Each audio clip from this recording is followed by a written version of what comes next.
ಆತ್ಮೀಯ ಕನ್ನಡಿಗ ಬಂಧುಗಳೇ ನಮಸ್ಕಾರ. ಕ್ಷೇಮವಾಗಿರಿ, ನಗ್ತಾ ಇರಿ ಅಂತ ಹೇಳ್ತಾ ನಾನಿವತ್ತು ಮುರುಡೇಶ್ವರದ ನನ್ನ ಮಿತ್ರರೊಬ್ಬರ ಗಡಿಯಾರದ ಅಂಗಡಿಗೆ ಬಂದಿದ್ದೆ. ಈ ಗಡಿಯಾರಗಳಿಗೆ ನಿಜವಾಗ್ಲೂ ಹೇಳಬೇಕಾದ್ರೆ ಈ ಕ್ಲಾಕ್ ಅನ್ನೋ ಶಬ್ದ ಇಂಗ್ಲೀಷಿಂದ ಅಲ್ಲ. ಈ ಕ್ಲಾಕ್ ಅನ್ನೋ ಶಬ್ದ ಬಂದಿದ್ದು ಡಚ್, ಲ್ಯಾಟಿನ್ ಹಾಗೂ ಸೆಲ್ಟಿಕ್ ಭಾಷೆಯ ಪದಗಳು. ಈ ಮೂರು ಭಾಷೆಯ ಪದಗಳಾದ ಕ್ಲಾಗನ್ ಮತ್ತು ಕ್ಲೋಕಾ ಎಂಬ ಪದಗಳನ್ನು ಸೇರಿಸಿ ಕ್ಲಾಕ್ ಅಂತ ಕರೀತಾರೆ. ಸಾವಿರಾರು ವರ್ಷಗಳ ಹಿಂದಿಂದ ಗಡಿಯಾರಗಳನ್ನು ಅಂದರೆ ಸಮಯವನ್ನು ಹೇಗೆ ಅಳಿತಿದ್ರು ಅಂತಂದರೆ, ಒಂದು ಸೂರ್ಯನ ಕಿರಣದ ನೆರಳಿನಿಂದ ಸಮಯವನ್ನು ಅಳಿತಿದ್ರು, ಮರಳಿನ ಉಪಕರಣದಿಂದ ಸಮಯವನ್ನು ಅಳಿತಿದ್ರು, ಜಲಮಾಪನದಿಂದ ಅಂದರೆ ನೀರಿನಿಂದ ಸಮಯವನ್ನು ಅಳಿತಿದ್ರು. ಅದಾದ ನಂತರ ಎಲ್ಲ ಗಡಿಯಾರಗಳು ಅಭಿವೃದ್ಧಿ ಹೊಂದಿ ಈಗ 800 ವರ್ಷಗಳ ಹಿಂದಿನಿಂದ ಯಾಂತ್ರೀಕೃತ ಅಂದರೆ ಯಂತ್ರದ ಸಹಾಯದ ಗಡಿಯಾರಗಳನ್ನು ನಾವು ಕಾಣ್ತಾ ಇದ್ದೇವೆ.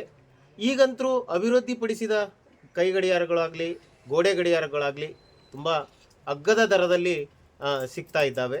ಮುಂಚೆಲ್ಲ ಗಡಿಯಾರಗಳು ಅಂದರೆ ತುಂಬ ದೊಡ್ಡ ದೊಡ್ಡ ಗಡಿಯಾರಗಳಿರ್ತಿದ್ವು. ಈಗ ಅತಿ ಸೂಕ್ಷ್ಮ ಅತಿ ಚಿಕ್ಕ ಗಡಿಯಾರಗಳನ್ನು ನಾವು ಕಾಣಬಹುದಾಗಿದೆ.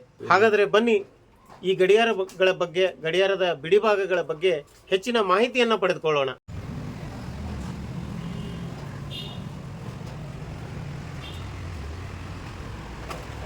ನೀವು ಯಾವುದೇ ಗಡಿಯಾರಗಳ ಅಂಗಡಿಗೆ ಹೋದರೆ ಅಲ್ಲಿ ಪ್ರತಿಯೊಂದು ಗಡಿಯಾರಗಳು 10 ಗಂಟೆ 10 ನಿಮಿಷವನ್ನು ತೋರಿಸ್ತಾ ಇರ್ತವೆ. ಎಲ್ಲ ಗಡಿಯಾರಗಳು ನೋಡಿ, ಎಲ್ಲ ಗಡಿಯಾರಗಳು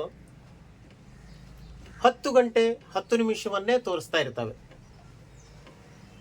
ಇದಕ್ಕೆ ಕಾರಣ ಏನಂದರೆ, ಆ ಸಮಯವನ್ನು ಓದಲಿಕ್ಕೆ ಅಥವಾ ಆ ಗಡಿಯಾರವನ್ನು ನೋಡಲಿಕ್ಕೆ ತುಂಬ ಸುಲಭವಾಗಲಿ ಹಾಗೂ ಆ ಗಡಿಯಾರ ಅಲಂಕಾರಿಕವಾಗಿ ಕಾಣಲಿ, ಪ್ರತಿಯೊಂದು ಮುಳ್ಳುಗಳನ್ನು ಅಥವಾ ಪ್ರತಿಯೊಂದು ಅದರ ಮೇಲಿದ್ದ ಸಂಖ್ಯೆಗಳನ್ನು ಓದಲಿಕ್ಕೆ ಸುಲಭವಾಗಲಿ ಅಂತ ಹೇಳಿ ಪ್ರತಿಯೊಂದು ಗಡಿಯಾರದಲ್ಲಿಯೂ 10 ಗಂಟೆ 10 ನಿಮಿಷ 30 ಸೆಕೆಂಡಿಗೆ ನಿಗದಿಪಡಿಸಿರುತ್ತಾರೆ. ಈ ಬಗ್ಗೆ ನಿಮಗೇನಾದರೂ ಹೆಚ್ಚಿನ ಮಾಹಿತಿ ಇದ್ದಲ್ಲಿ ದಯವಿಟ್ಟು ನನಗೆ ಕಮೆಂಟ್ ಮೂಲಕ ತಿಳಿಸಿ.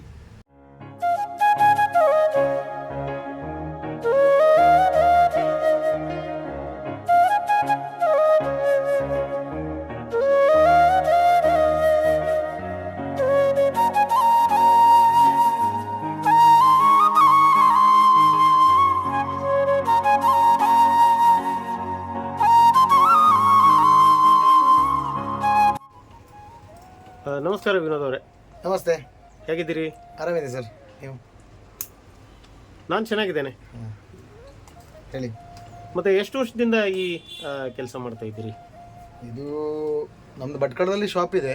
ಸುಮಾರು ಒಂದು 40 ವರ್ಷದಿಂದ ತಂದೆಯವರು ನಡೆಸ್ತಾ ಇದ್ದಾರೆ ಶಾಪ್. ಅಲ್ಲಿ ಅಣ್ಣ ಇರ್ತಾರೆ, ಅಣ್ಣ ಮತ್ತು ತಂದೆಯವರು ಇರ್ತಾರೆ. ಇಲ್ಲಿ ನಾನು ಇರ್ತೇನೆ ಮುರುಡೇಶ್ವರದಲ್ಲಿ. ತಂದೆಯವರು ಬಂದು ಹೋಗ್ತಾ ಇರ್ತಾರೆ ಮಧ್ಯದಲ್ಲಿ. ಹೌದಾ? ಹೌದು. ಇಲ್ಲಿ ಒಂದು 20-23 ವರ್ಷ ಆಯಿತು ಅಂಗಡಿ ಮಾಡಿ ಮುರುಡೇಶ್ವರದಲ್ಲಿ. ಹೇಗೆ ನಡೀತಾ ಇದೆ ಬಿಸ್ನೆಸ್? ಅಡ್ಡಿಲ್ಲ, ಚೆನ್ನಾಗಿದೆ ಸರ್. ಟೂರಿಸ್ಟ್ ಏರಿಯಾ ಮತ್ತು ಪಕ್ಕದಲ್ಲಿ ಬಸ್ ಸ್ಟ್ಯಾಂಡ್ ಪಕ್ಕದಲ್ಲಿ ಇದೆ ಶಾಪ್ ನಮ್ದೆಲ್ಲ. ಅದಕ್ಕೆ ಕಸ್ಟಮರ್ ಇದ್ದಾರೆ, ಲೋಕಲ್ಸ್ ಕಸ್ಟಮರೇ ಜಾಸ್ತಿ ನಮಗೆ ಟೂರಿಸ್ಟ್ಗಿಂತ. ನಿಮ್ಮ ತಂದೆಯವರು ಕೊಟ್ಟ ಸರ್ವಿಸ್ಸಿಗೆ ನಿಮಗೆ ಹೆಚ್ಚಿನ ಕಸ್ಟಮರ್ಗಳು ನಿಮ್ಮ ಪರವಾಗಿದ್ದಾರೆ. ಸರಿ ಸರಿ. ತಂದೆಯವರು ಅಂದರೆ ಮೊದಲಿಂದ ತಂದೆಯವರು ಇರೋದಲ್ವಾ, ಅವರಿಂದ ನಾವು ಕಲ್ತಿದ್ದೀಗ. ನನಗೆ ಈ ಗಡಿಯಾರದ ಕೆಲವೊಂದು ಬಿಡಿಭಾಗಗಳ ಬಗ್ಗೆ ಸ್ವಲ್ಪ ತೋರಿಸ್ಕೊಡ್ತೀರಾ? ಖಂಡಿತ ಸರ್, ಖಂಡಿತ ತೋರಿಸ್ತಾನೆ. ಖಂಡಿತ. ಆಯ್ತು ಸರ್, ಇದು ಬೇಸ್, ಇದು ಕಾಯಿಲು, ಇದು ಸರ್ಕ್ಯೂಟು,